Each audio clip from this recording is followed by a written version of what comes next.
December 1943, South Pacific.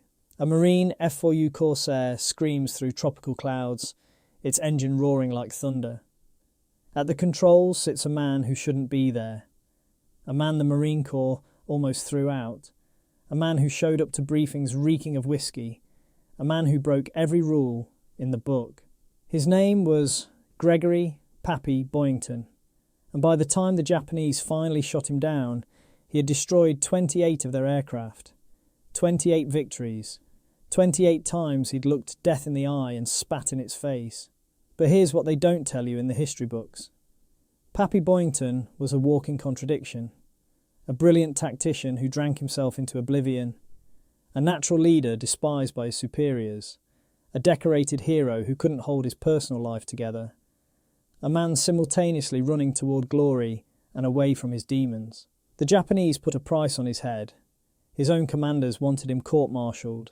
His ex-wife wanted his paycheck. His children barely knew him. Yet the men he led into combat would have followed him straight into hell itself. This isn't a story about a perfect hero. America has plenty of those, polished and sanitized for public consumption. This is the story of a flawed, self-destructive man who somehow became one of the greatest fighter pilots in American history. A man who trained his squadron with such brutal intensity that they became legends. A man who spent 20 months in a Japanese POW camp and came out the other side still fighting. Because sometimes the most effective warriors aren't the ones who follow the manual. Sometimes they're the ones who tear it up and write their own rules in the smoke and fire of aerial combat. This is the true story of Pappy Boyington and the Black Sheep Squadron, and it's far stranger than any Hollywood screenplay could ever capture. Gregory Boyington entered this world on December 4th, 1912, in Coeur d'Alene, Idaho, a rough-edged logging town where men settled disputes with their fists and dreams were measured in timber cuts and hard labour. He was born into confusion, into a family secret that would haunt him for decades. For the first years of his life, he believed his name was Gregory Hallenbeck. The man he called father was a dentist named Ellsworth Hallenbeck, married to his mother Grace. But Grace harboured a truth she couldn't speak. Gregory wasn't Ellsworth's son. His biological father was Charles Boyington, a man Grace had loved before a hasty marriage to Hallenbeck covered her pregnancy. Imagine growing up sensing something fundamentally wrong with your identity. The whispers that stopped when you entered rooms. The way your father looked at you with something less than love. Young Gregory felt it all, even if he couldn't name it yet. The family moved to Tacoma, Washington, when Gregory was still small. Ellsworth and Grace's marriage crumbled under the weight of secrets and resentment. When they finally divorced, Grace married Charles Boyington, Gregory's actual father, and the boy suddenly had a new last name at age 13. No explanation, no preparation. Just one day you're a Hallenbeck, the next you're a Boyington. How does that shape a young man? When the foundation of your identity shifts like sand beneath your feet. Gregory learned early that the world was unreliable, that authority figures lied, that the rules could change without warning. Perhaps this planted the seeds of the rebel he would become, but he also learned resilience. In the rough neighbourhoods of Tacoma during the Depression, Gregory Boyington developed a fighter's mentality. He was stocky, powerful, quick with his fists.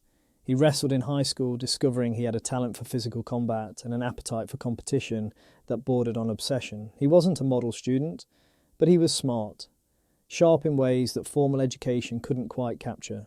He enrolled at the University of Washington, working his way through school with odd jobs, never quite fitting in with the fraternity boys and campus elites. He studied aeronautical engineering, drawn to the mathematics of flight, the precision of forces and vectors. But it was the ROTC program that truly captured him. The military structure, the uniforms, the promise of something greater than the dead-end future waiting in Depression-era Tacoma. He wasn't patriotic in the flag-waving sense. He was practical. The military offered escape, adventure, and a paycheck. In 1934, he graduated and accepted a commission in the Coast Guard Reserve. It seemed like a safe choice, a stable career. But Gregory Boyington had never been interested in safe choices. The Coast Guard bored him. He wanted to fly. He wanted the thrill of combat, the test of skill against an opponent trying to kill you. So in 1936, He transferred to the Marine Corps. Now we're getting somewhere. The Marines accepted him as an aviation cadet. Finally, he would get his chance to prove himself in the air.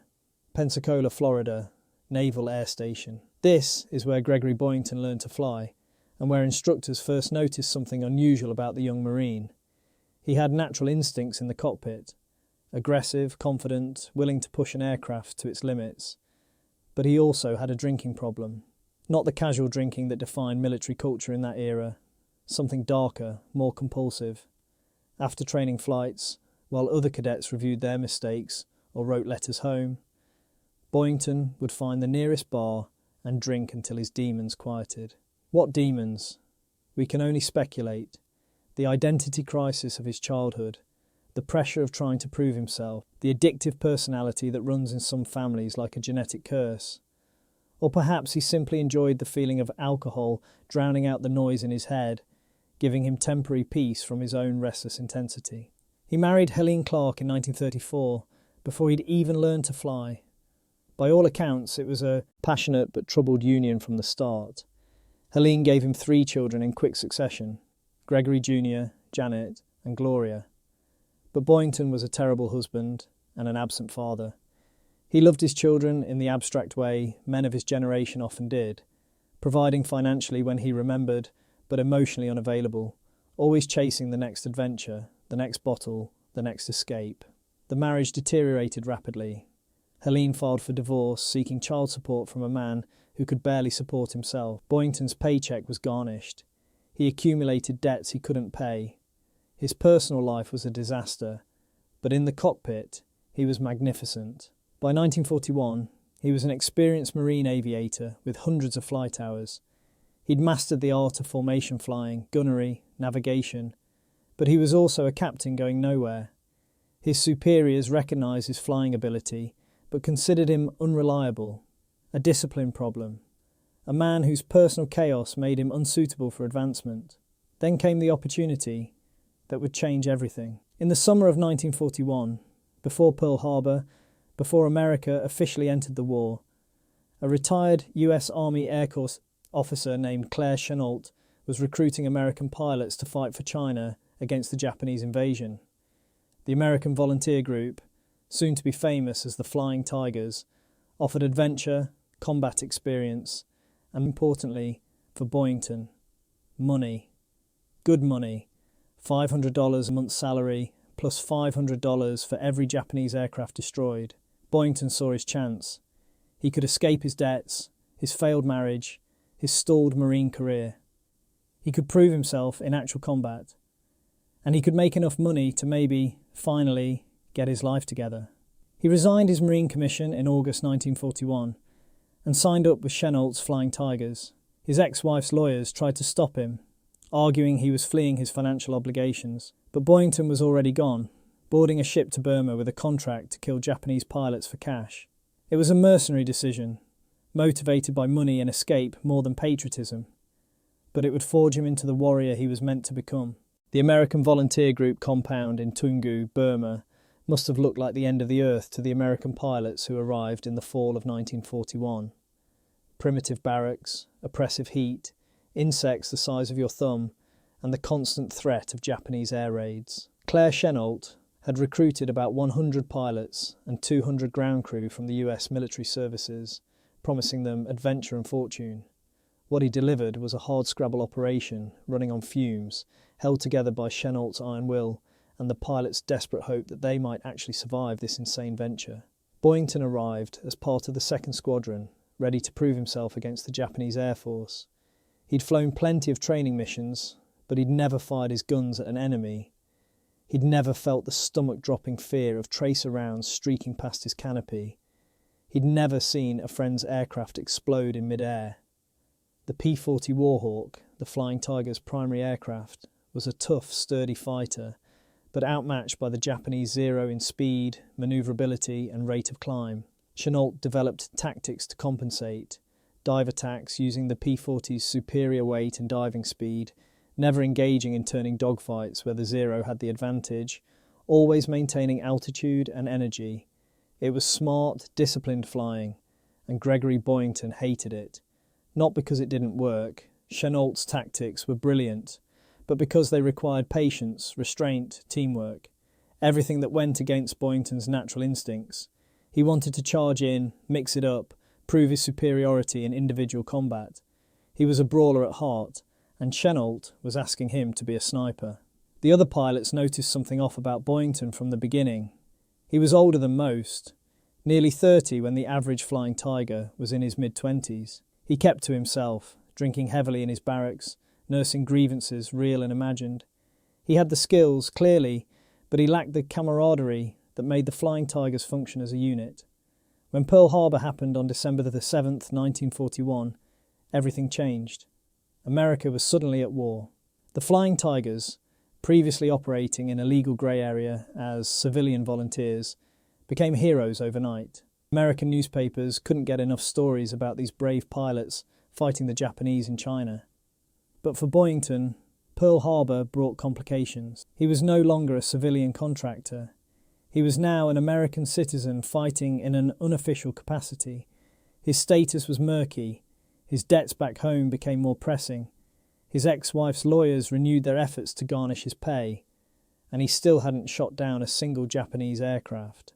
The Flying Tigers flew their first combat mission on December the 20th, 1941, intercepting Japanese bombers over Kunming. It was chaos, nothing like the carefully choreographed training exercises.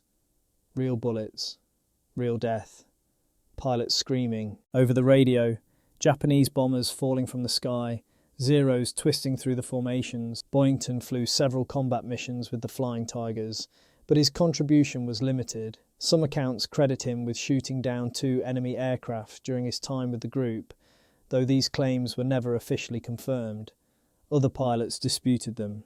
Boyington had a tendency to exaggerate his achievements, a habit that would follow him throughout his career.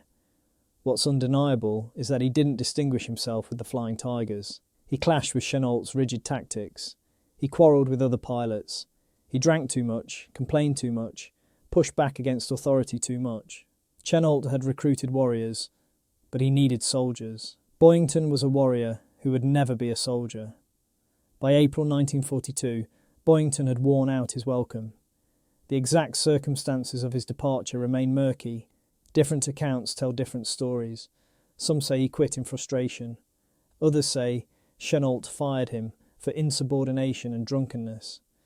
Boyington himself later claimed he'd been bored and wanted to return to the Marines now that America was officially at war. The truth probably contains elements of all these versions. Boyington was frustrated, Chenault was fed up, and the opportunity to rejoin the Marines gave both men an honourable way to part company. In the spring of 1942, Boyington made his way back to the United States via the long, dangerous route through India, Africa and across the Atlantic. The journey took months.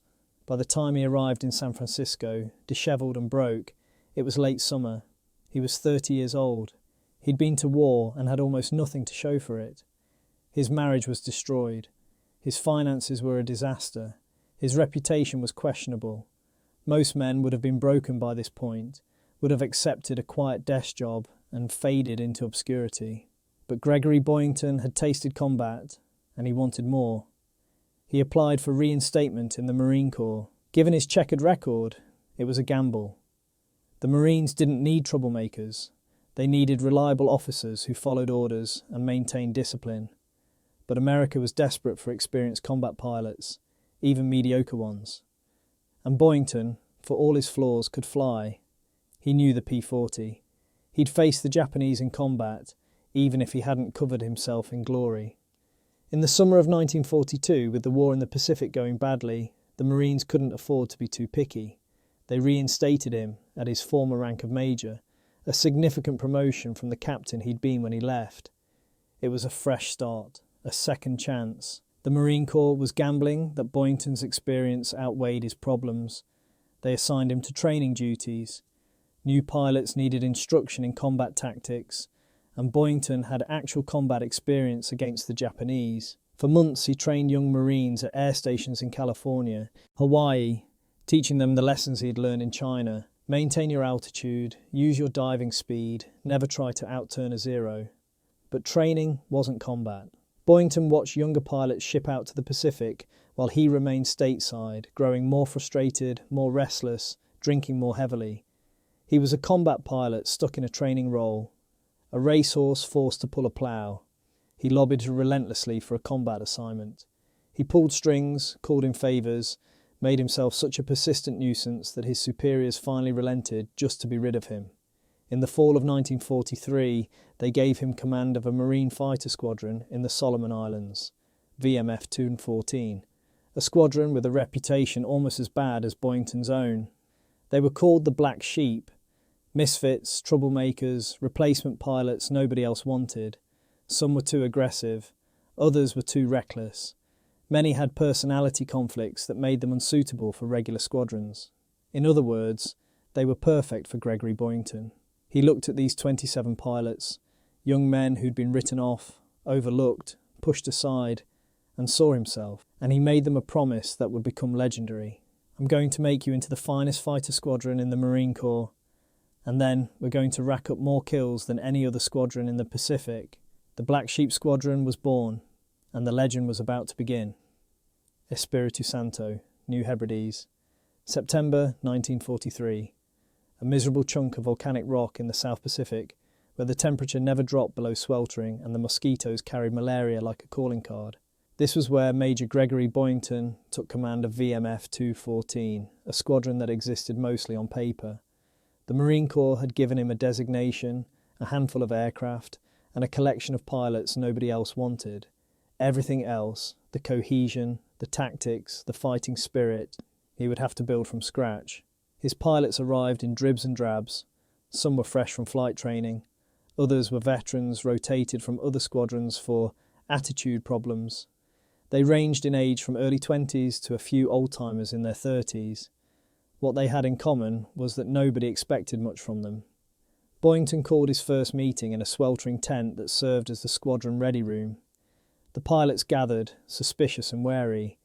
They'd heard about this new commanding officer, the drunk, the washout from the Flying Tigers, the major with a chip on his shoulder the size of a B-17. Boyington stood before them, 40 pounds overweight, sweating through his khaki uniform, looking more like a bar bouncer than a Marine officer. And then he spoke. "Gentlemen, I know what the other squadrons say about you. I know what the brass thinks. They think you're rejects, troublemakers, second-raters, who couldn't cut it elsewhere." He paused, letting the words sink in. The pilots shifted uncomfortably. This wasn't the pep talk they'd expected. "Well, I've got news for you. They're right. You are troublemakers. You are aggressive, insubordinate, and impossible to manage, which is exactly why I asked for you." Now he had their attention. "I don't want pilots who follow orders blindly. I don't want yes-men who are too scared to think for themselves. I want fighters. I want men who trust their instincts, who take calculated risks, who understand that aerial combat isn't about formation flying and proper radio procedure. It's about killing the enemy before he kills you." He walked among them now, making eye contact with each pilot. "We're going to train differently than other squadrons. We're going to fly more aggressively. We're going to take chances that would give the desk jockeys heart attacks. And we're going to shoot down more Japanese aircraft than any other unit in the Marine Corps." It was audacious, bordering on crazy. But these men, these black sheep, wanted to believe. They wanted someone to see potential instead of problems. "One more thing," Boyington added. "I drink, heavily. I don't apologise for it, and I don't hide it. But when I'm in that cockpit, I'm stone cold sober and sharper than anyone you'll ever fly with. I expect the same from you. What you do on the ground is your business, but in the air, we're professionals. In the air, we're killers." Training began the next day, and it was unlike anything the young pilots had experienced. Boyington threw out the standard training manual. He'd read it, understood it, and decided it was written by men who'd never been in real combat. Instead, he taught them the hard lessons he'd learned in China, supplemented by his own aggressive instincts. "Altitude is life," he hammered into them. "Always climb before engaging, always attack from above. Use your speed and weight to slash through enemy formations, then zoom back up before they can react." He made them practice diving attacks until they could do them in their sleep.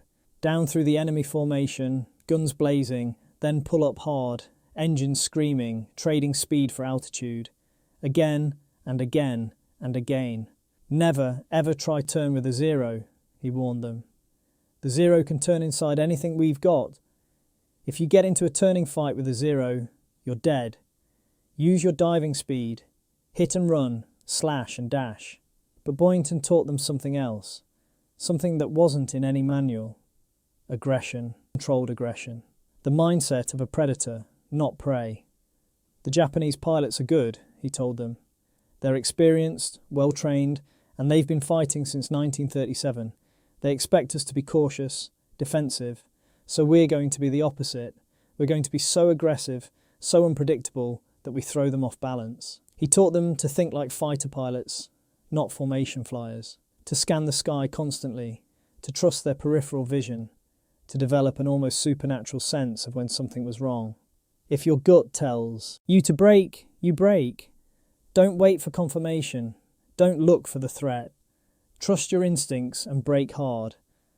I'd rather have you waste fuel on a false alarm than die because you hesitated. The training was exhausting. Boyington pushed them harder than they'd ever been pushed. Multiple flights per day. Dogfighting exercises that left them dizzy and nauseous. Gunnery practice until their accuracy improved from abysmal to merely poor. And through it all, Boyington flew with them. He didn't command from a desk. He was in the cockpit, demonstrating every manoeuvre, showing them how it was done. At 30 years old and overweight, he outflew pilots 10 years younger. His instincts, his timing, his ability to read an opponent's intentions, it was almost supernatural. The pilots began to understand. This man was different. He was crude, he drank too much, he had the personality of a grizzly bear. But in the air, he was an artist, a deadly, efficient artist. They started calling themselves the Black Sheep officially, embracing the label. Boyington encouraged it. He wanted them to take pride in being outsiders, in being the squadron that didn't fit the mould. He also established one absolute rule: teamwork in the air, no matter what. You could be rivals on the ground, you could fight over cards or women or insults, but in combat, you covered your wingman, always, no exceptions. The Japanese have a warrior code, he told them. Bushido, honour above all else. That's bullshit. Our code is simpler. Bring your wingman home, alive. That's it. That's the only honour that matters. He organised them into divisions, 4 plane units that would fly and fight together. Each division had a leader and 3 wingmen. The divisions practiced until they could anticipate each other's movements, until they flew as one organism. But Boyington also gave them freedom. Freedom to use their own judgment, to adapt to changing situations, to be creative in combat. He didn't want robots following a script. He wanted thinking warriors who could make split-second decisions. By mid-September, after just 3 weeks of intensive training, Boyington declared them ready. Ready to take on the Japanese, ready to prove themselves, ready to become legends. On September 16th, 1943, VMF 214 flew its first combat mission. 24 F4U Corsairs, the Marines' newest and most powerful fighter, launched from their base to escort bombers hitting Japanese positions at Rabaul. The Corsair was a beast of an aircraft. Massive engine, distinctive inverted gull wings, capable of speeds over 400 miles per hour. It was faster than the Zero, more heavily armed, better armoured. In the hands of a skilled pilot, it was the finest fighter in the Pacific. Boyington had chosen his moment carefully. The Japanese were expecting a routine bombing raid, nothing special. They didn't know the Black Sheep were coming. As the formation approached Rabaul, Japanese fighters rose to intercept. Zeros, Oscars, Hamps, at least 30 enemy aircraft swarming up to meet them. This was it, the moment of truth. Would the Black Sheep fold under pressure, or would Boyington's unorthodox training pay off? Tally-ho, Boyington called over the radio. Pick your targets and attack. What happened next stunned the Japanese and electrified the American forces in the South Pacific. The Black Sheep dove through the enemy formation like wolves through sheep. Boyington's training kicked in instantly. Aggressive dives, accurate gunnery, tight wingman discipline. The sky filled with tracer fire and smoke. Within minutes, 5 Japanese aircraft were spiralling toward the ocean.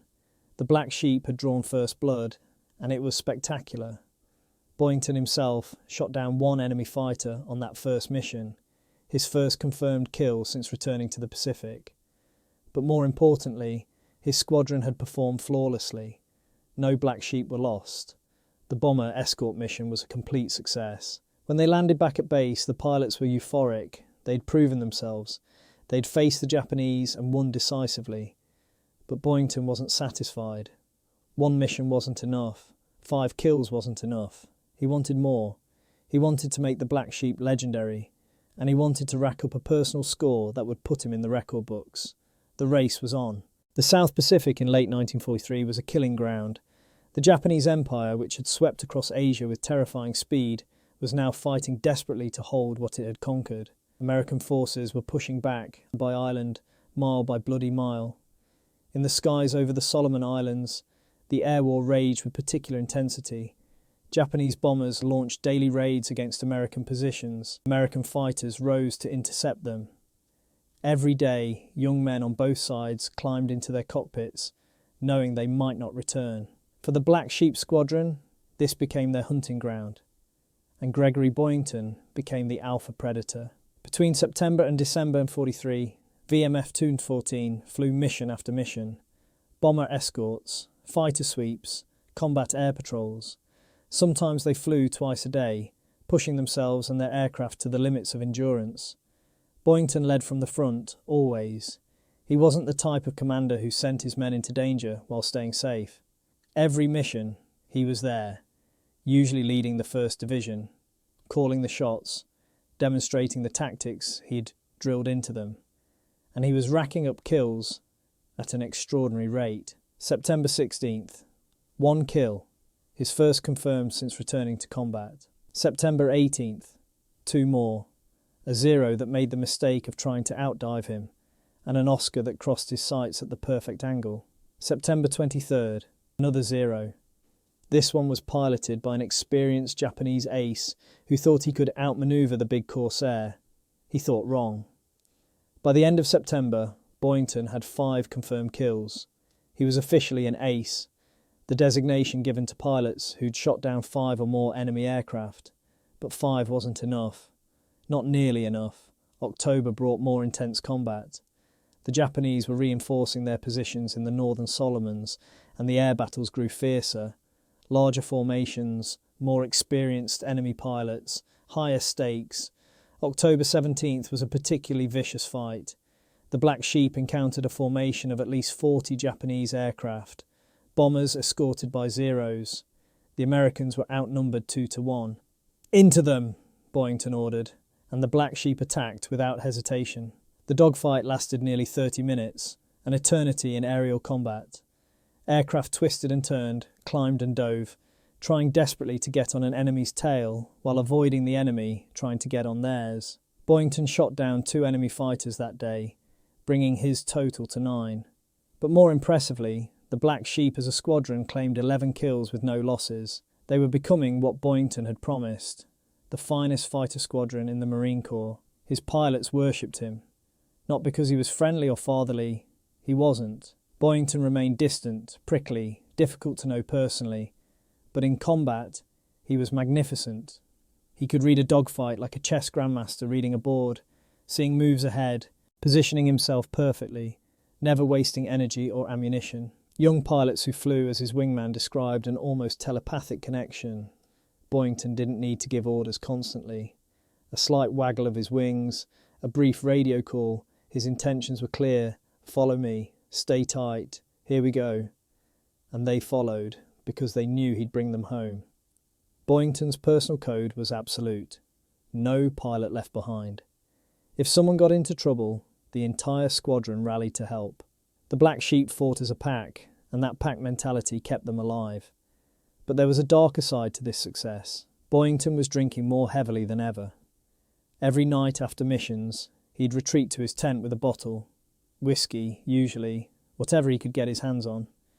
He drank alone, methodically, drinking until the adrenaline stopped screaming through his veins, until he could sleep without seeing the Japanese pilots he'd killed that day. Because make no mistake, he saw them. In those final seconds before his guns tore through their aircraft, he saw their faces. Young men, like his pilots, men with families, dreams, lives they wanted to live. And he killed them without hesitation, without mercy, because that was the job. The whiskey helped him forget, or at least helped him pretend to forget. His pilots knew about the drinking. It was impossible to hide, but they didn't care. Whatever demons Boyington battled on the ground disappeared the moment he strapped into his Corsair. In the air, he was sharp, focused, deadly. That's what mattered. November brought a new challenge. The Japanese were pulling back from some positions, consolidating their forces, but fighting savagely to hold key airfields. The air battles grew more desperate, more costly for both sides. November 11th, Boyington shot down 3 enemy aircraft in a single mission, bringing his total to 17. He was closing in on America's ace of aces, Eddie Rickenbacker, who had scored 26 victories in World War I. The press began paying attention. War correspondents wrote stories about the hard-drinking Marine major leading the Black Sheep to victory after victory. Boyington's face appeared in newspapers across America. He was becoming famous, a celebrity warrior. He hated it, or at least part of him hated it. The attention, the expectations, the way people looked at him like he was some kind of hero. He didn't feel like a hero. He felt like a man doing a job, killing because the alternative was being killed. But another part of him, the part that had spent his entire life feeling overlooked, undervalued, rejected, craved the recognition, the fame, the proof that he mattered, that he was more than just a drunk with a troubled past. This internal conflict drove him harder. More missions, more risks, more kills. His squadron worried about him. Even the youngest pilots could see that Boyington was pushing too hard, flying too aggressively, taking chances that bordered on suicidal. He seemed to be challenging death, daring it to take him. In one mission over Rabaul, the heavily defended Japanese stronghold, Boyington dove through layers of anti-aircraft fire to chase a Japanese bomber. His wingman called for him to break off, warning him he was too low, too exposed. Boyington ignored him, staying on the bomber's tail until his guns tore it apart. Then he pulled up through a storm of flak, his Corsair shuddering as shrapnel punched through the fuselage. He landed with dozens of holes in his aircraft. The ground crew was stunned he'd made it back. "You're going to get yourself killed," his executive officer told him that night. Boyington took another pull from his whiskey bottle. "We're all going to get killed. I'm just going to take as many of them with me as I can." December arrived with no let-up in the combat tempo. The Black Sheep were exhausted, pushed to their limits. Most Marine squadrons rotated out after 6 weeks of combat duty. VMF 214 had been fighting for 3 months. But Boyington wasn't ready to stop. He was at 24 confirmed kills now, just 2 away from tying Rickenbacker's record. The goal consumed him. 2 more. Just 2 more, and he'd equal the ace from the Great War. On December 17th, over Rabaul again, he shot down 1 enemy fighter. 25 kills. 1 away. The tension was unbearable. Every pilot in the squadron knew their commander was 1 victory away from history. They flew extra carefully, determined to help him reach the milestone. December 23rd, the mission briefing was routine, bomber escort to hit Japanese positions. But Boyington knew this might be his chance. He was wound tight, focused with laser intensity. They launched in the pre-dawn darkness, formed up, headed toward the target. As they approached, Japanese fighters rose to intercept. Zeros, at least 20 of them, coming up fast. The dogfight erupted with savage intensity. Aircraft everywhere, tracer fire streaking through the tropical sky. The Black Sheep dove into the melee, guns hammering. Boyington spotted a Zero climbing aggressively toward the American bombers. He rolled inverted, pulled through into a dive, his Corsair screaming downward. The Zero pilot never saw him coming. A 2-second burst from Boyington's 650 caliber machine guns. The Zero exploded in a fireball. 26 kills. He tied Eddie Rickenbacker, but there was no time to celebrate. More Zeros were attacking, and the fight was far from over. Boyington dove back into the combat, his blood singing with adrenaline, his instincts in perfect harmony with his aircraft. Minutes later, another Zero crossed his gun sight. He fired. The enemy fighter shuddered, trailing smoke, falling away toward the ocean. 27 kills. Gregory, Pappy, Boyington was now America's leading ace, surpassing the legendary Rickenbacker. When the Black Sheep landed back at base, the entire squadron erupted in celebration. They'd done it. Their commander had made history. The drinks flowed freely that night, even more freely than usual. But Boyington sat alone in his tent, staring at a bottle of whiskey, feeling nothing. No joy, no satisfaction, just exhaustion and a nagging emptiness. He'd proven what he set out to prove.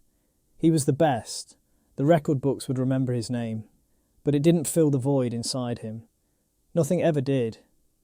The next morning, he woke with a hangover and a decision. One more mission. One more kill. 28 would be a nice round number. Then maybe he could rest. He had no idea that would nearly cost him everything. January 3rd, 1944. The sky over Rabaul was steel grey, heavy with tropical clouds, rain threatened. Visibility was marginal. It was the kind of day when smart commanders cancelled missions and kept their pilots on the ground. Gregory Boyington wasn't feeling particularly smart that morning. He'd woken with his usual hangover, his head pounding, his mouth tasting like an ashtray. 3 months of intense combat, night after night of drinking, the constant stress of leadership. It was all catching up with him. He was exhausted on a cellular level, worn down in ways that sleep couldn't fix. The Black Sheep were scheduled to rotate out soon. Their combat tour was almost over. They'd return to rear areas for rest, and Boyington would probably face some kind of administrative assignment. The thought filled him with dread. He couldn't go back to training duties, couldn't sit behind a desk while the war continued without him. So when the morning briefing outlined a fighter sweep over Rabaul, he volunteered to lead it. Just one more mission, one more chance to add to his total. His pilots looked at him with concern. They could see he was running on fumes, pushing himself past any reasonable limit. But who were they to argue? Boyington had brought them through 3 months of combat with minimal casualties. They trusted him absolutely. The mission was straightforward. Sweep over Rabaul, the major Japanese base in the South Pacific, and engage any enemy aircraft that rose to challenge them. No bombers to escort, no specific targets to hit. Just a fighter sweep designed to keep the Japanese off balance. Boyington led 12 Corsairs into the air that morning. They formed up and headed northwest toward Rabaul. The weather deteriorated as they flew, clouds thickening, rain spattering against their windscreens. As they approached Rabaul, Boyington keyed his radio. "Keep your eyes open. They're down there somewhere." Indeed they were. Japanese spotters had tracked the incoming American fighters. At several airfields around Rabaul, Zero pilots were scrambling to their aircraft, climbing into cockpits, firing up engines. The Americans crossed the coastline at 20,000 feet, and suddenly the sky came alive with enemy fighters. Zeros rising from multiple directions, at least 40 of them, swarming like angry hornets. "Bandits, multiple bandits," someone called over the radio. "I see them," Boyington replied calmly. "Black Sheep, select your targets and attack." The Americans dove into the enemy formation. Within seconds, the sky became a chaotic, three-dimensional battlefield. Aircraft twisting, turning, diving, climbing, tracer rounds streaking in every direction. The chatter on the radio was constant. Warnings, confirmations, desperate calls for help. Boyington latched onto a Zero, followed it through a series of hard turns, fired a burst that tore chunks out of its wing. The Zero rolled over and dove toward the ocean, trailing smoke. Kill number 28. But there was no time to confirm it. More Zeros were coming at him from multiple angles. His wingman, Captain George Ashmun, called a warning. "Pappy, brake right, brake right." Boyington snapped the Corsair into a hard right turn, felt the G-forces crushing him into his seat. A Zero flashed past where he'd been a second earlier. Too close. Way too close. The dogfight intensified.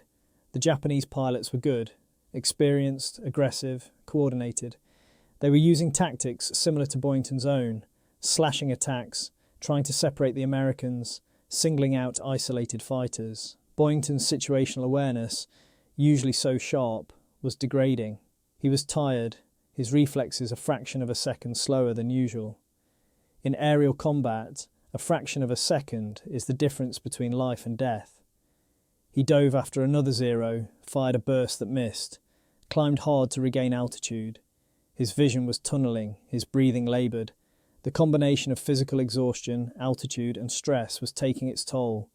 Captain Ashman, still on his wing, saw the danger before Boyington did. "Pappy, they're boxing us in. We need to disengage." But Boyington saw another target, a Zero below him, and dove after it. Tunnel vision, target fixation. Every experienced pilot knew these were killers, but Boyington was too far gone to recognise what was happening. He closed on the Zero, finger on the trigger, ready to fire. And then his entire world exploded in pain and noise. A Japanese pilot had manoeuvred perfectly into position behind Boyington's Corsair. A 2-second burst from the Zero's cannons stitched across the Corsair's fuselage. 20mm shells, each one the size of a small sausage, tore through aluminum, shredded systems, punched through the cockpit. Boyington felt impacts hammer across his body. His left leg went numb. His shoulder burned. Something hot and wet was spreading across his flight suit. Blood. His blood. The Corsair shuddered, engine coughing, controls going mushy. He hit bad. Really bad. "I'm hit," he managed to say into the radio, his voice surprisingly calm. "Going down." Captain Ashman watched in horror as Boyington's Corsair nosed over, trailing smoke and flame. "Pappy, get out! Bail out!" Boyington tried to reach the canopy release. His left arm wouldn't obey. The pain was incredible now, overriding everything else. The Corsair was falling faster, the ocean rushing up to meet him. With his right hand, he managed to jettison the canopy. Wind screamed through the open cockpit. He fumbled with his seatbelt, got it loose, tried to push himself out. The world spun. Sky, ocean, sky, ocean. He wasn't sure if he'd successfully bailed out. The Corsair had disintegrated around him. Everything was confusion, pain, and the terrible rush of air. Then he hit the water. The impact was like being hit by a truck. Water forced into his nose, his mouth, his lungs. He sank, his flight suit and boots dragging him down. The water was warm, which struck him as odd. He was dying in warm water. Some survival instinct kicked in. He clawed upward, broke the surface, gasped for air. The pain in his body was overwhelming. He was bleeding from multiple wounds. His left leg didn't work properly. His shoulder screamed with every movement. Around him, the battle continued in the sky above. Corsairs and Zeros twisting and turning, completely unaware of the man struggling in the water below. Boyington inflated his life vest with his good arm. The yellow May West kept his head above water, but he was losing blood fast. He could feel his strength draining away, his vision starting to grey at the edges. He floated there, alone in the ocean, watching his squadron continue the fight without him. Captain Ashman had seen him go into the water, but there was nothing anyone could do. They were too deep into enemy territory. Rabaul was surrounded by Japanese-held islands. The chances of a rescue were essentially zero. The dogfight began to break up. The Black Sheep, now low on fuel and ammunition, broke off and headed for home. Boyington watched them go, feeling a strange mix of pride and sadness. He'd trained them well. They'd survive without him. As the American planes disappeared toward the horizon, Boyington faced a terrible realisation. He was going to die here. Either from his wounds, or from drowning, or from sharks. The water around Rabaul was notorious for them.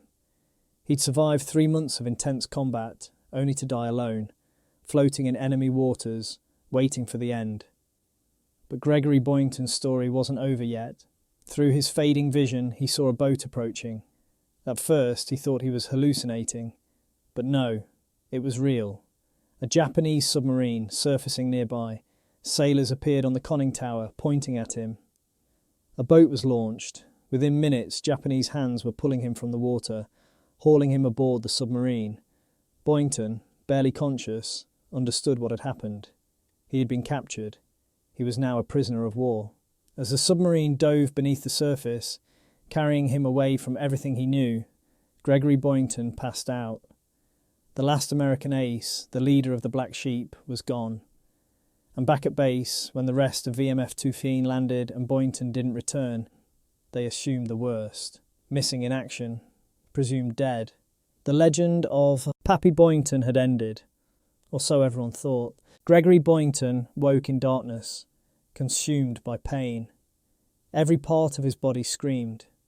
His wounds, the 20mm cannon shells had shredded his left leg and shoulder, throbbed with a deep, sick ache. His head pounded. His mouth tasted like copper and salt. Where was he? Memory came back in fragments.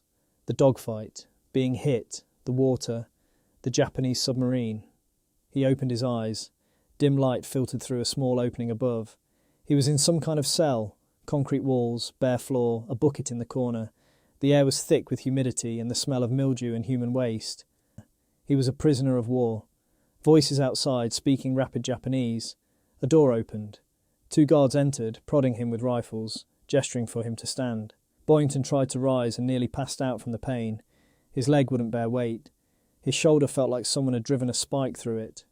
The guards didn't care. They dragged him upright, half-carried him down a corridor, threw him into an interrogation room. A Japanese officer sat behind a desk, studying him with cold eyes. The interrogation began. Who was he? What unit? What were American plans? What targets were they preparing to hit? Boyington gave them his name, rank, and serial number. Nothing else. The Geneva Convention was clear. That's all a prisoner was required to provide. The Japanese officer smiled thinly. We know who you are, Major Boyington. You are famous. The newspapers write about you. 28 victories, yes? Very impressive. Boyington said nothing. Your leg is badly wounded. Your shoulder also. Without proper medical treatment, you will lose the leg. Perhaps you will die from infection. It would be unfortunate. This was the game. Offer medical help in exchange for information. It was exactly what Boyington had expected. Name, rank, serial number, he repeated. The officer's expression hardened. He barked an order in Japanese. The guards grabbed Boyington, dragged him back to his cell, threw him inside.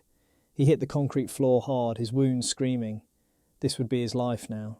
Pain, interrogations, threats. He'd been trained for this, theoretically. Every military pilot received POW resistance training. But training in a classroom was nothing like the reality of being utterly helpless, completely at the enemy's mercy. The Japanese did provide minimal medical treatment, enough to keep him alive, but nothing that would actually heal him properly. A medic cleaned his wounds, applied crude bandages, gave him some kind of bitter medicine that might have been aspirin, or might have been ground up tree bark for all Boyington knew. Days blurred together. Or were they weeks? Boyington lost track of time. The cell had no windows, no way to mark the passage of days. Guards brought rice and thin soup twice a day. That was his only marker of time. The interrogations continued. Different officers, same questions. American plans, troop movements, technical details about the F4U Corsair, strategic intentions. Boyington gave them nothing. Name, rank, serial number, a mantra he repeated until it lost all meaning. They tried different approaches. Threats. Your fellow prisoners are being executed. Cooperate, and we'll spare them. Boyington knew this was likely a lie. Probably a lie. Promises. Give us useful information and you'll be transferred to a better camp. Better food, medical treatment. This might have been true. But Boyington couldn't betray his country, his corps, his black sheep. Physical intimidation, beatings with bamboo rods, forced standing for hours until his wounded leg buckled, denial of food. The Japanese interrogators understood pain very well, but they'd underestimated Gregory Boyington. This was a man who'd spent his entire life fighting poverty, fighting his family history, fighting his own demons. Pain was an old companion. He'd learned long ago how to compartmentalise it, to push it into a corner of his mind and ignore it. After a few weeks, or was it months, the interrogations stopped. The Japanese had apparently decided Boyington wouldn't break. They transferred him to a larger POW camp, a Mori prison camp on Tokyo Bay, a wretched place where Allied prisoners, mostly Americans and British, were held in appalling conditions. wooden barracks, inadequate food, disease, brutal guards who viewed the prisoners with contempt. Boyington met other American POWs here. Pilots who'd been shot down over various Pacific battlefields, sailors from sunken ships, a few army officers captured in the Philippines. Each man had his own story of capture, his own journey through the Japanese prison system. The prisoners had developed their own society, their own rules, their own ways of surviving.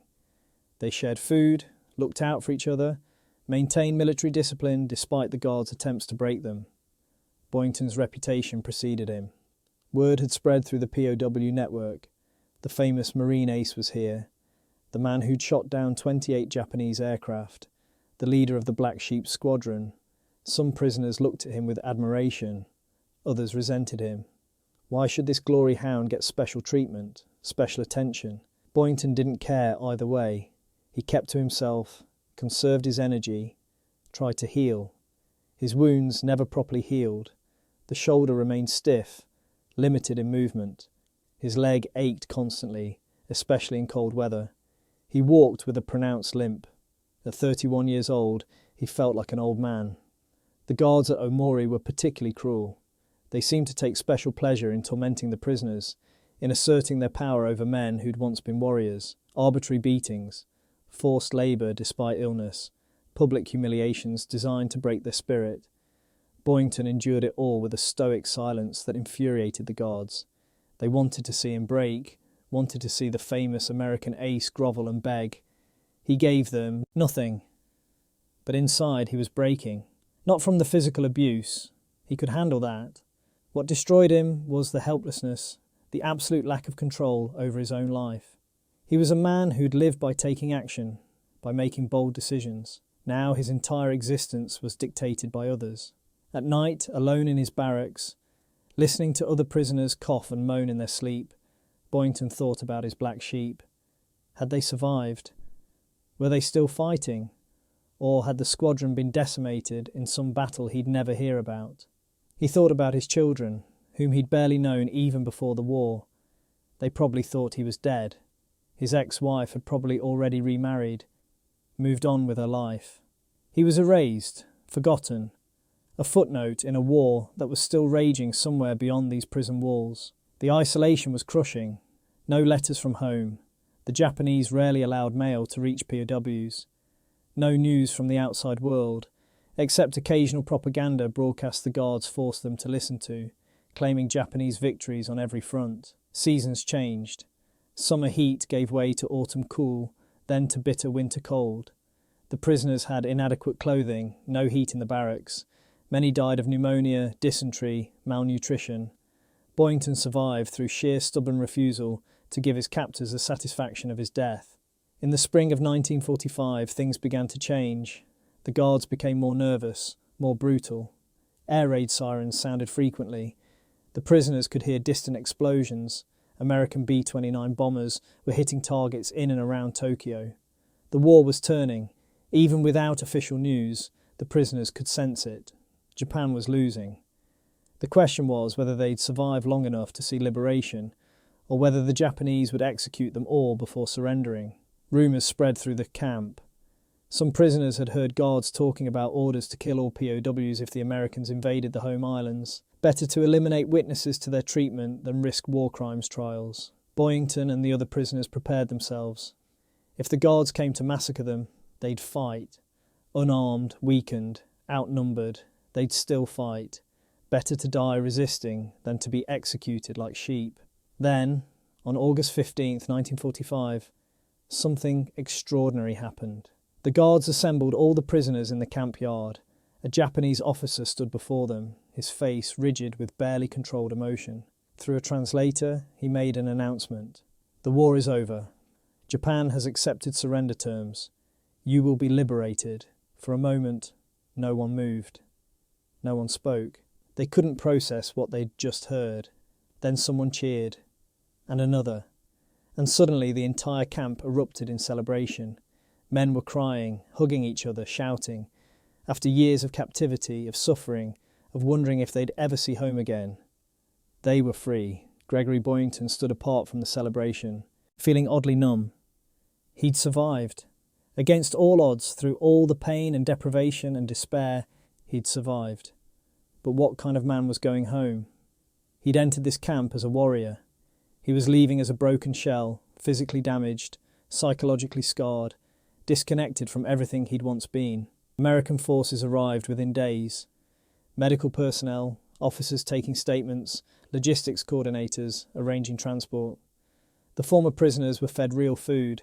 Many got sick from the sudden richness after years of near-starvation rations. Boyington was processed along with the others. Name, rank, serial number, the same litany, but this time spoken to friendly faces. Americans, his people. "Major Boyington," an officer said, checking a list. "You're being evacuated on the first transport. High priority." Why high priority? Boyington wondered, but he was too tired to ask. They flew him to Guam, then to Hawaii, then finally to the mainland United States. Each leg of the journey felt surreal. Comfortable seats, clean clothes, food that didn't taste like cardboard, medical personnel who actually cared whether he lived or died.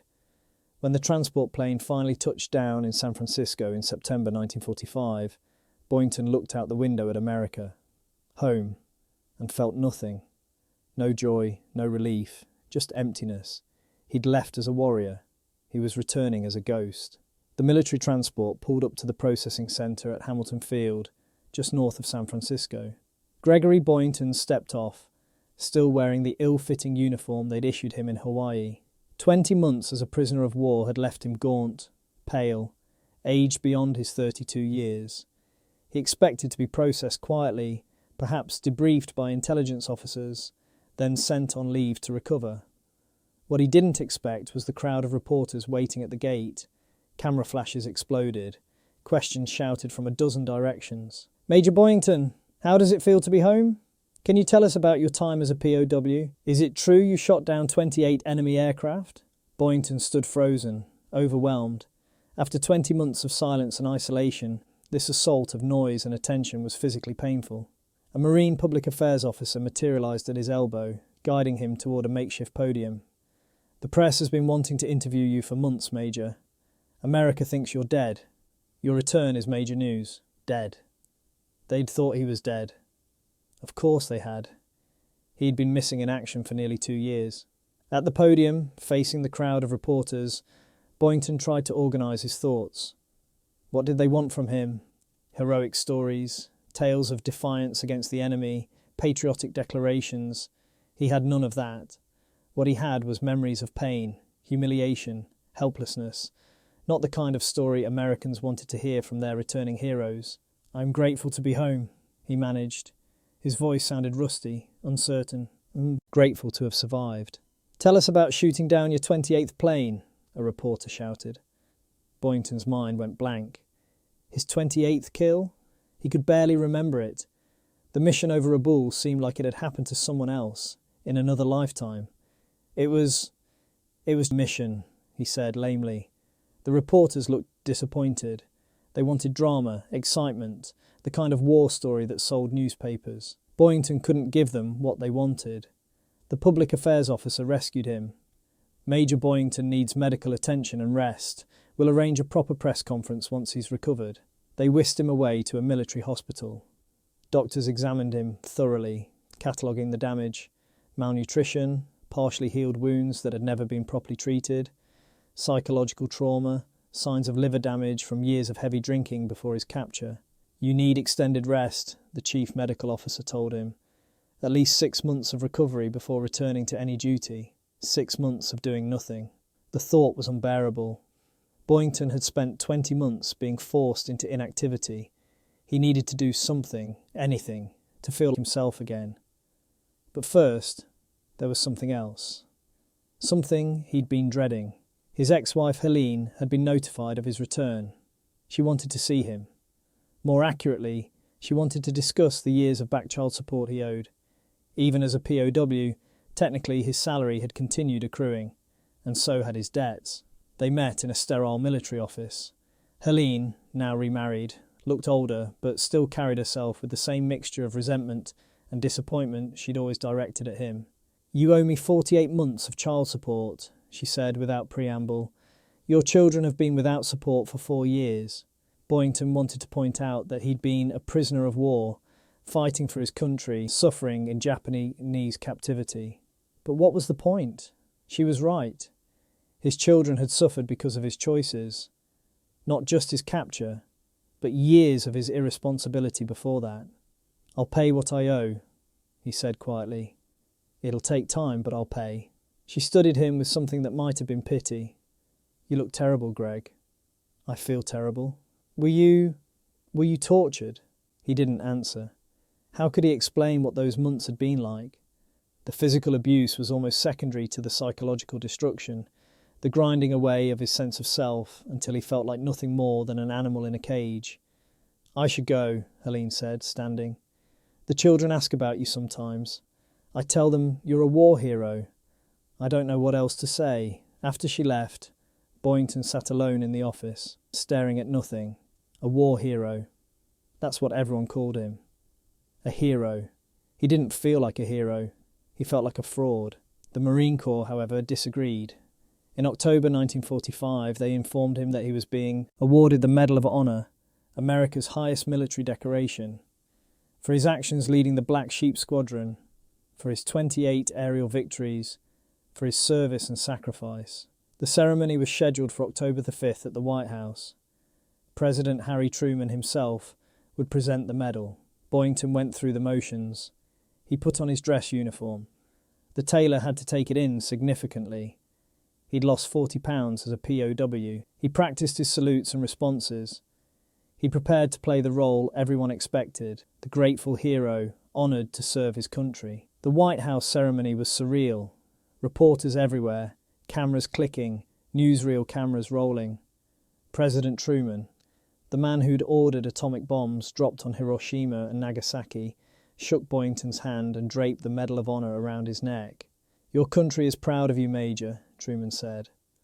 Boyington nodded, unable to speak. Pride seemed like the wrong emotion. He'd done his job. He'd killed enemy pilots who were trying to kill him. He'd led his men, and most of them had survived. Where was the pride in that? The medal felt heavy around his neck. Not physically, it was just metal and ribbon, but symbolically it weighed a ton. This decoration represented expectations he could never meet, a version of himself that didn't exist. After the ceremony, the Marine Corps assigned him to a desk job in Washington. Public affairs work, giving speeches, attending events. They wanted to use him as a recruiting tool, a living symbol of Marine Corps excellence. It was exactly the kind of assignment Boyington had always dreaded. No flying, no action, just endless meetings and appearances. And now, unlike before his capture, he didn't even have combat missions to look forward to. The war was over. He started drinking again almost immediately. It had been his coping mechanism for years, and 20 months of forced sobriety in the POW camp had done nothing to address the underlying reasons he drank. If anything, he needed alcohol more than ever now.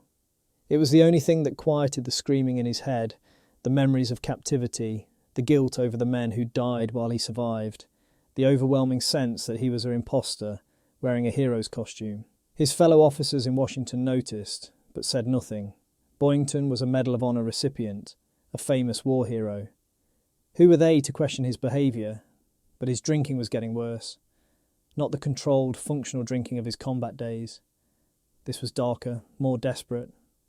Blackouts, lost time, mornings waking in places he didn't remember going to.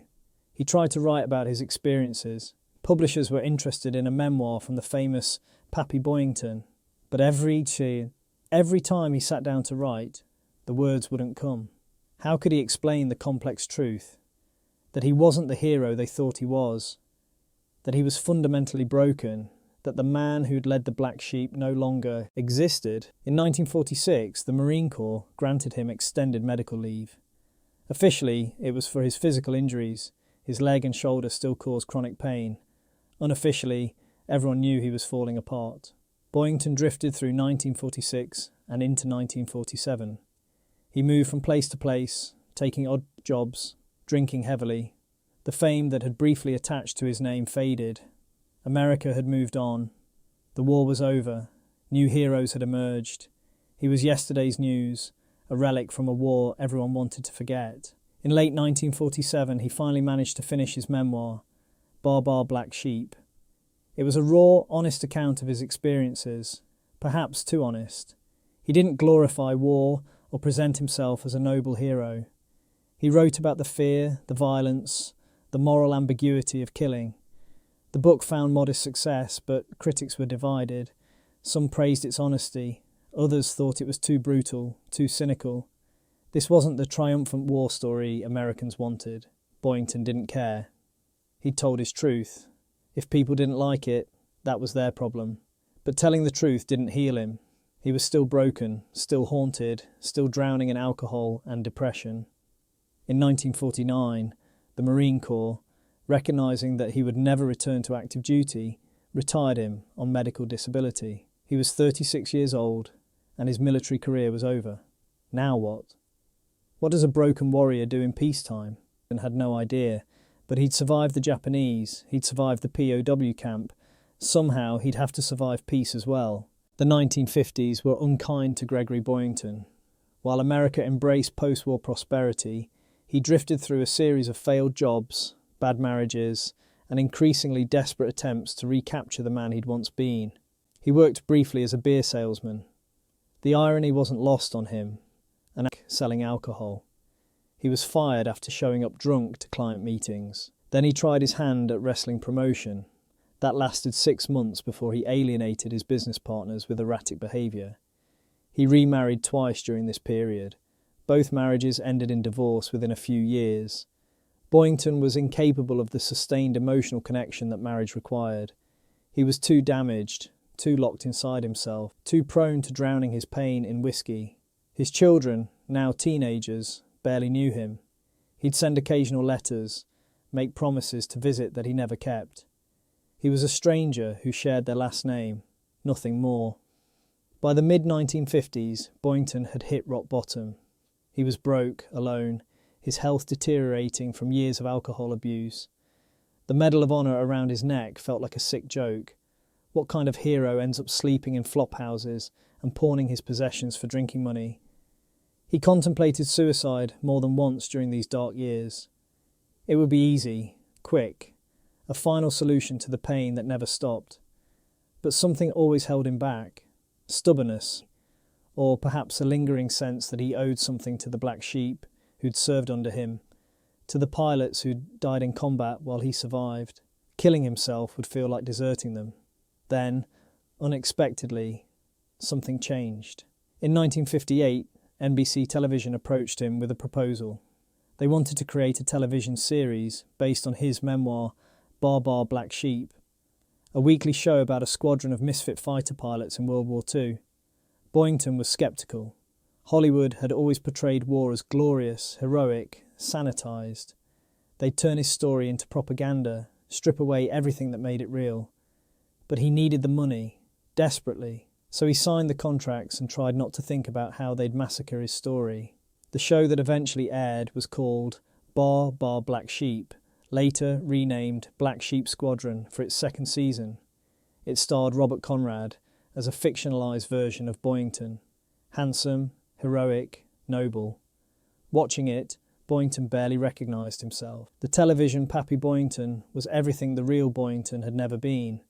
Emotionally healthy, romantically successful, wise and paternal toward his pilots. But the show was popular. Americans loved it. And more importantly for Boyington, it brought him back into the public eye.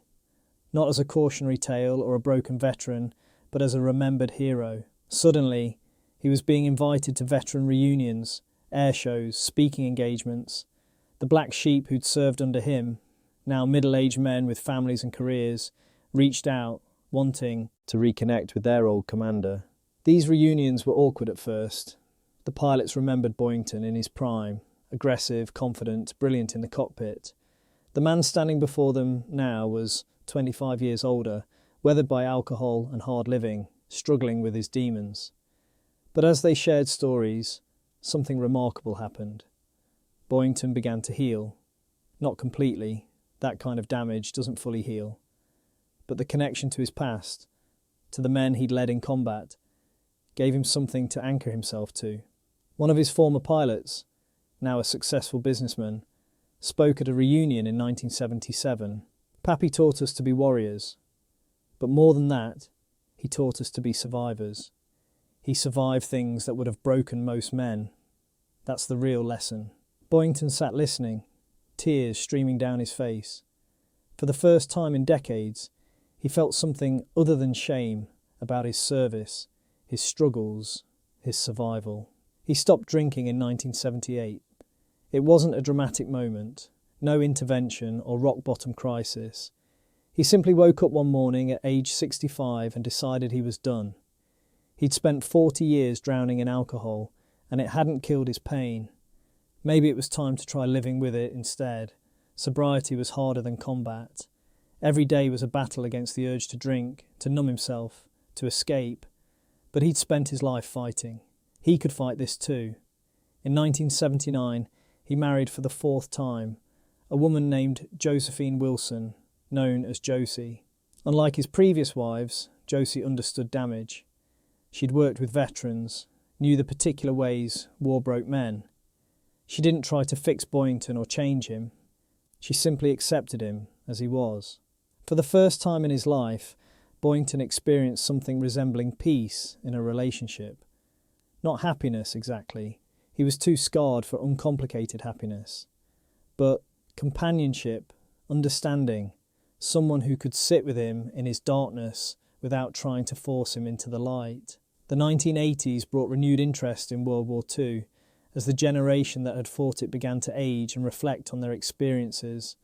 Historians interviewed Boyington, asking him to explain tactics, decision-making, the psychological aspects of aerial combat. He was brutally honest in these interviews, refusing to romanticize or sanitize his experiences. Yes, he'd been a good pilot. Yes, he'd led an effective squadron. But he'd also been an alcoholic, a terrible father, a deeply flawed human being. War doesn't make heroes, he told one interviewer. It reveals who you really are. I was revealed to be a fighter, aggressive, ruthless when necessary, willing to do whatever it took to accomplish the mission. But I was also revealed to be someone who couldn't function in peacetime, who needed conflict and danger to feel alive. That's not heroism. That's pathology. His honesty was refreshing to a younger generation, beginning to question the sanitized narratives of the greatest generation.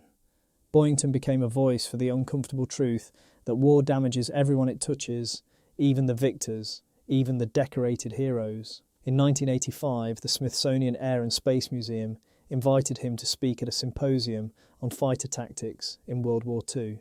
Other famous aces were there, men who'd flown in Europe, veterans from the Pacific Theatre. These were men Boyington had once competed against, measured himself against.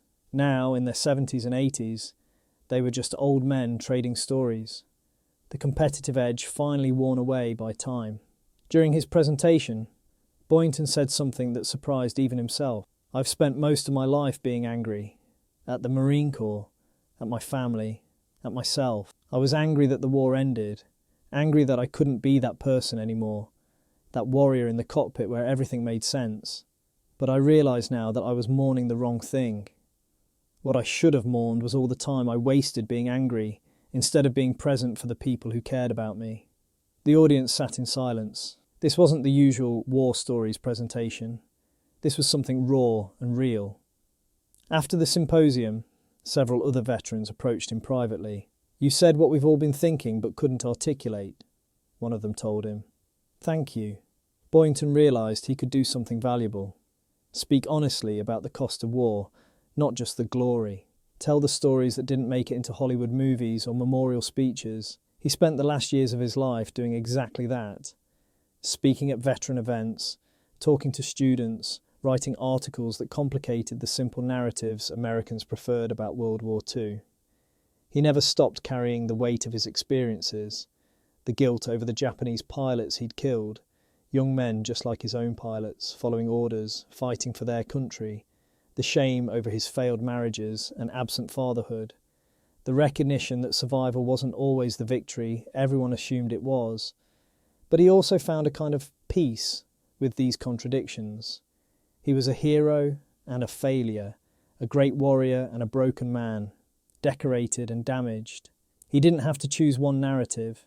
He could hold all these truths simultaneously. In 1987, at age 74, Boyington's health began to fail. Years of alcohol abuse had destroyed his liver. Cancer had taken root in his lungs, probably from years of smoking, though he liked to joke it was from breathing too much cordite during gunnery runs. Josie cared for him through the decline, never wavering in her support. His children, now adults with children of their own, came to visit. There was no dramatic reconciliation, no Hollywood ending where all past hurts were forgiven. But there was acknowledgement, a recognition of shared history, of complex love complicated by circumstance and choice. On January 11th, 1988, Gregory Pappy Boyington died. He was 75 years old. When news of Gregory Boyington's death reached the veteran community, the response was immediate and profound. Pilots who'd flown with him, against him, or simply admired him from afar, reached out to share memories and condolences. The official obituaries focused on his combat record: 28 aerial victories, Medal of Honor recipient, leader of the legendary Black Sheep Squadron. These were the facts that made headlines, the statistics that secured his place in military history. But at his funeral at Arlington National Cemetery, surrounded by men who'd actually known him, the eulogies told a different story. A more complicated, more human story. Colonel Frank Walton, who'd served as the Black Sheep Squadron's intelligence officer, spoke first.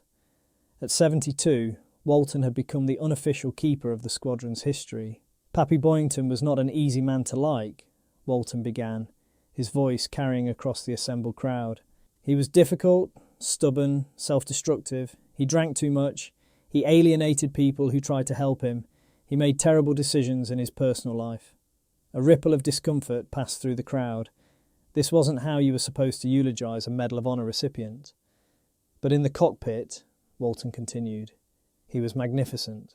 More than that, he was a teacher. He took pilots that other squadrons had given up on, men who were considered too aggressive or too reckless or too independent, and he moulded them into the finest fighter squadron in the Marine Corps, not by breaking their spirit, but by channeling it. Walton paused, collecting himself. He taught us that being a warrior doesn't mean being perfect. It means being effective. It means protecting your people and accomplishing the mission. Everything else is just noise. Another veteran stood to speak. Captain Chris McGee, who'd flown as Boyington's wingman on numerous missions, was now a retired airline pilot living in California. I was 22 years old when I joined VMF 214, McGee said. I was terrified. I'd never been in combat. I'd barely finished flight training. And here was this grizzled major who looked like he'd been through hell and back. First time I flew on his wing, we got jumped by 8 Zeros over Bougainville. I thought we were dead. But Pappy just calmly called the play, split S on my mark boys, and we dove through the enemy formation so fast they couldn't react. Came out the other side, zoomed back up and hit them from behind. We shot down 3 that day. I didn't even fire my guns. I was too busy trying to keep up with Pappy. The crowd laughed, the tension easing. He saved my life that day, McGee continued, his voice thick with emotion, and on dozens of other missions. Not just me, all of us. His tactics, his training, his insistence that we look out for each other. That's what brought us home. He wasn't a saint. He had more demons than any man should carry. But when it mattered, when we were in the air, facing the enemy, he was the man you wanted leading your formation. Always. After the formal ceremony, as the crowd dispersed, small groups of veterans gathered to share Boyington's stories. The pattern emerged quickly. Professional admiration combined with personal frustration. He'd been brilliant and broken, heroic and flawed, all at the same time. One story, shared by several pilots, seemed to encapsulate Boyington's contradictions. During the Black Sheep's combat tour, a young replacement pilot arrived, barely 20 years old, fresh from training, terrified. His first night in camp, he sat alone in the mess tent, trying not to cry, wondering how he'd ever survive. Boyington appeared, holding his ever-present bottle of whiskey. He sat down across from the kid without saying anything for a long moment. Finally, "You scared?" The pilot nodded, not trusting himself to speak. "Good," Boyington said. "Fear keeps you alive. The pilots who die are the ones who think they're invincible. He poured 2 drinks, one for himself, one for the kid. Here's what you need to know. Flying is 90% training and instinct, 10% thinking. In combat, you won't have time to think. Your body will do what we've trained it to do. Trust that. And one more thing, Boyington added. Up there, we're a team. You watch my back, I watch yours. Every pilot in this squadron will risk their life to save you, and we expect the same from you. That's the deal. That's what keeps us alive. That young pilot flew 17 missions with the Black Sheep and survived the war. He later became a commercial airline captain and flew for 30 years without a single accident. Everything I know about flying I learned from Pappy, he said at the reunion. The technical stuff, sure, but more importantly, the mindset. The confidence that comes from training, from teamwork, from knowing your people have your back. The Arlington funeral drew national media attention, with several major newspapers running retrospectives on Boyington's career. But the coverage revealed an interesting generational divide. Older journalists, who had grown up during World War II or shortly after, focused on his heroism and combat record. To them, Boyington represented the greatest generation, flawed perhaps, but ultimately noble. Younger journalists writing for a post-Vietnam War audience saw something different. They wrote about PTSD before it was widely recognised, about the military's failure to support returning veterans, about how America celebrates warriors during wartime, then abandons them in peace. Both narratives were true. Boyington contained multitudes. In the years following his death, interest in the Black Sheep Squadron experienced a renaissance. Historians began seriously analysing Boyington's tactical innovations, his training methods, his leadership style. What emerged from this scholarship was surprising. Boyington had been ahead of his time in understanding fighter combat. His emphasis on energy management, maintaining speed and altitude to dominate the battlefield, anticipated modern fighter doctrine. His insistence on aggressive but calculated attacks, rather than cautious defensive flying, became standard practice in air forces worldwide. His training methods, repetitive practice until manoeuvres became instinctive, are now recognised as essential to developing combat pilots. The modern fighter pilot training programs at Top Gun and similar schools use principles Boyington pioneered in 1943. But perhaps his most important innovation was psychological, understanding that aggression must be channeled, not suppressed. The Black Sheep weren't successful because Boyington made them follow rules. They succeeded because he gave them a framework to be aggressive within, to take calculated risks, to trust their instincts. This approach was revolutionary for an era when military doctrine emphasised rigid discipline and following orders without question. Boyington proved that warriors, properly led, could be thinking, adaptive, creative, and more effective of it. The television series Black Sheep Squadron, despite its historical inaccuracies, introduced Boyington's story to a new generation. Young people who'd never heard of the Pacific War learned about him. Aviation enthusiasts discovered his tactics. Veterans found validation in a story that, at least partially, acknowledged the complexity of the warrior experience. In 1994, the Marines unveiled a memorial to Boyington at the Marine Corps Air Station in Yuma, Arizona. It featured a bronze statue of him in flight gear, looking up at the sky, and included this inscription: Major Gregory Pappy Boyington, USMCR Medal of Honor, Navy Cross, Purple Heart, 28 aerial victories, leader of VMF 214, Black Sheep, a warrior who lived by one code: bring your people home alive. At the dedication ceremony, several surviving Black Sheep attended. They were old men now, in their 70s, but standing before the statue of their commander, they were young again, remembering the days when they'd ruled the skies over the South Pacific. One of them, speaking to the assembled crowd, said, "People ask me, what was Pappy Boyington really like? And I never know how to answer, because he was different things to different people. To the brass, he was a troublemaker. To the press, he was a hero. To his family, I think he was a disappointment. But to us, his pilots, his Black Sheep, he was a leader.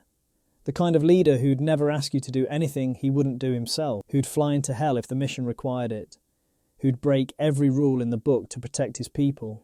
Was he perfect? Hell no, but he didn't need to be perfect. He just needed to be effective, and he was the most effective squadron commander in the Pacific. That's his legacy, not the medal, not the TV show, the fact that most of us came home alive. As the crowd dispersed, an interesting thing happened.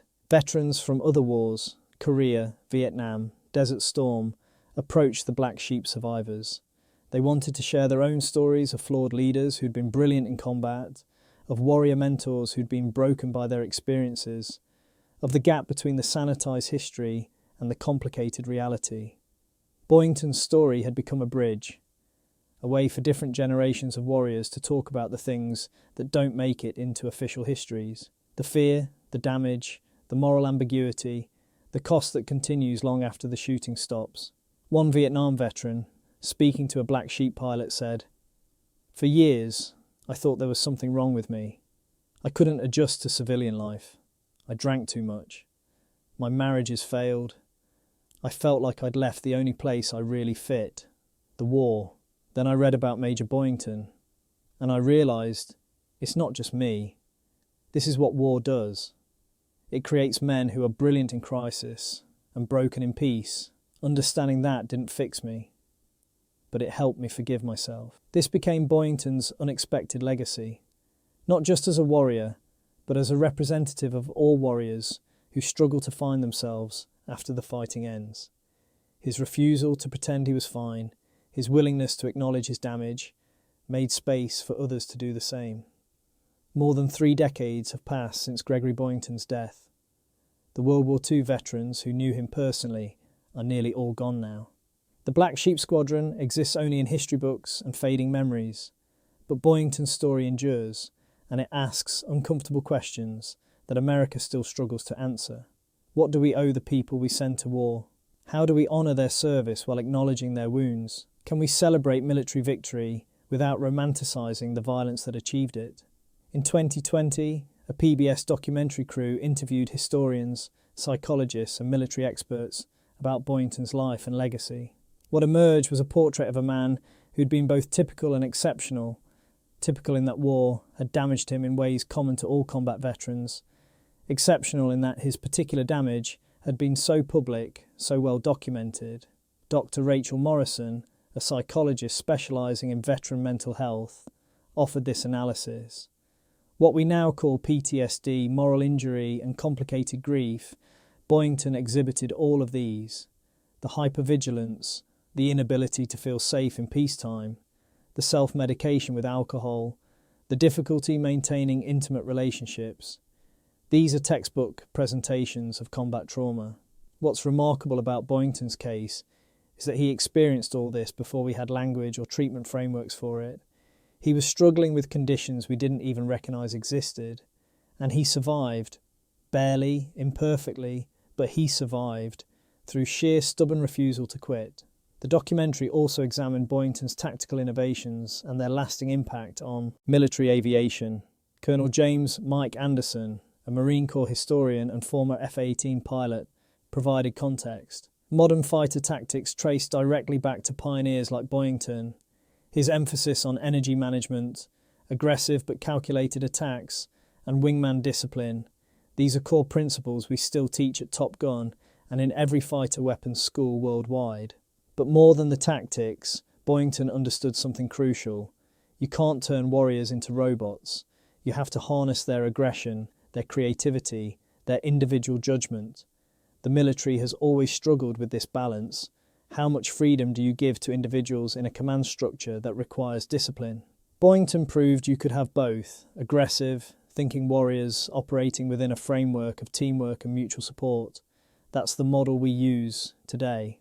In 2021, the Marine Corps updated its leadership training curriculum to include a module on complex leadership, case studies of military leaders who achieved exceptional results despite personal flaws. Boyington features prominently. The teaching point is nuanced. Effectiveness as a combat leader doesn't require personal perfection. What matters is tactical skill, ability to train and motivate subordinates, willingness to lead from the front, and genuine care for the people under your command. Boyington checked all these boxes, even while failing at marriage, fatherhood, and personal stability. This doesn't excuse his failures. It simply acknowledges that human beings are complicated, that someone can be exceptional in one domain while struggling in others. But the module also addresses what the military now recognises as a systemic failure. The lack of support for returning veterans, particularly those with psychological wounds. Boyington received his Medal of Honour, then was essentially left to fend for himself. No treatment for alcohol dependence, no therapy for combat trauma, no support for reintegrating into civilian life. This pattern repeated across generations. Korean War veterans, Vietnam veterans, veterans of Iraq and Afghanistan face variations of the same abandonment. We celebrate their service, pin medals on their chests, then act surprised when they struggle to function in the peace they helped create. The question becomes, what would proper support have looked like for Gregory Boyington? Modern treatment protocols for combat trauma suggest several interventions that might have helped. First, immediate debriefing after return from combat. Not interrogation about tactical details, but psychological processing of experiences. Creating space to talk about the fear, the guilt, the moral complexity of killing. Second, treatment for alcohol dependence. In the 1940s, alcoholism was viewed as a moral failure, not a disease requiring treatment. Boyington needed medical intervention, not judgment. Third, vocational training and support for civilian transition. Boyington's identity was wrapped up in being a combat pilot. When that was no longer possible, he had no framework for who else he could be. Fourth, family counselling. His relationships with his children were destroyed by years of absence and neglect. Professional intervention might have created pathways to partial reconciliation. None of this existed in 1945. Boyington was handed his medal and expected to figure everything else out himself. Is it any wonder he struggled? In 2023, a group of military psychologists published a paper titled The Boyington Paradox, Reconsidering Combat Effectiveness and Personal Dysfunction. Their thesis: the military needs to fundamentally rethink how it selects, trains and supports combat leaders.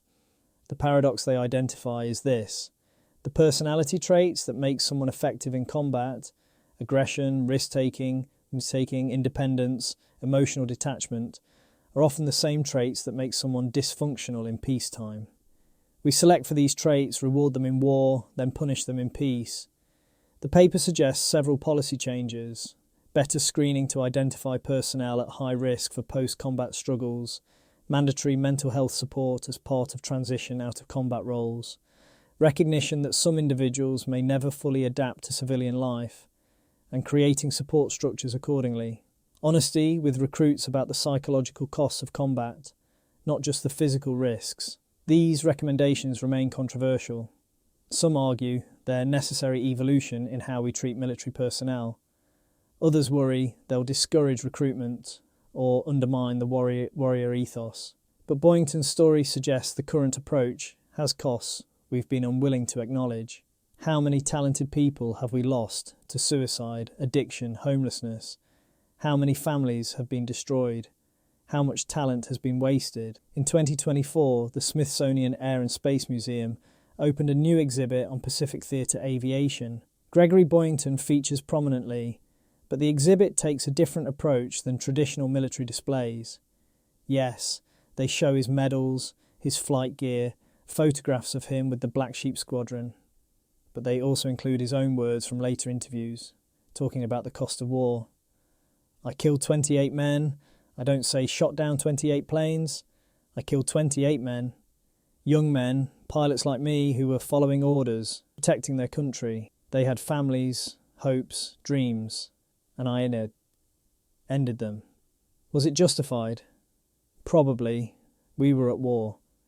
But that doesn't mean it was easy, or that it didn't leave scars. The exhibit includes context about combat trauma, about the challenges veterans face, about the gap between heroic narratives and complicated realities. School groups visiting the museum are encouraged to think critically about war, not as glorious adventure, but as tragedy sometimes necessary, always costly.